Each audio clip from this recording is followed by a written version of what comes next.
Hello guys, આપણે આવી ગયા છીએ ભીલડી બજારમાં. તમે જોઈ શકો છો. અમારે રમેશભાઈ કે મારે ભીલડીમાં જવું છે. રમેશભાઈ શું લીધું તમે? ચંપલ લીધે ચંપલ. હા, રમેશભાઈ ચંપલ લીધા અને અમારા સંજયભાઈ છે.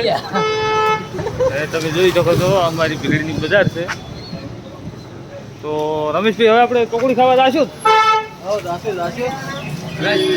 તો રમેશભાઈ એમ કહે છે કે તમને હું પકોડી ખવડાવી દઉં. એટલે હાલો રમેશભાઈ, તો પકોડી લાવીએ. જો મિત્રો, અમારી બજાર